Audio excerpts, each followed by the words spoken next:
Good luck. Hanep. What? Intense to. Top 6 answers are on the board. Here's your question.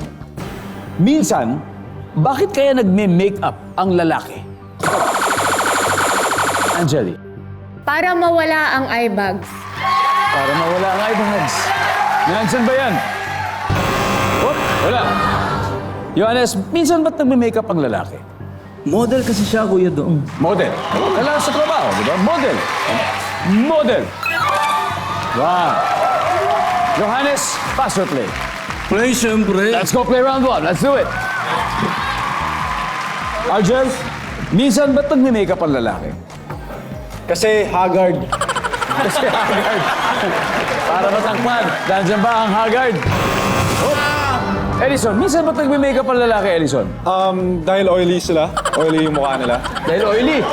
Taking care of the skin din. Nandiyan ba yan dahil oily? Wala rin. Jordan, minsan bakit kaya nagme-makeup ang lalaki? Kasi nagpapapogi sa date. Nagpapapogi. Ay, tama ba yan? Nagpapapogi? Wala rin. Jen, minsan ba't nagme-makeup ang lalaki? Para fresh. Para fresh apple.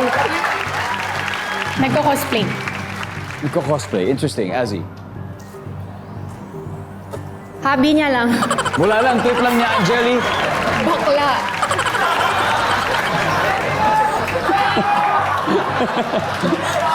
Wala. Diniretso na. Sabi ni Angeli, nagme-makeup ang lalaki dahil LGBT. Okay, nandiyan ba yan, survey?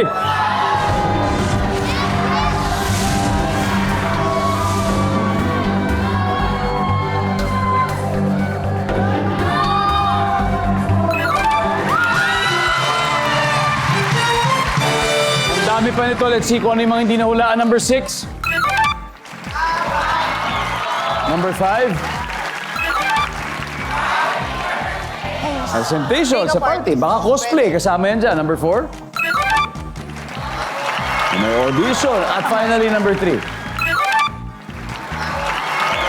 Ayan. Queens of Hotness is on fire. They now have 52 points.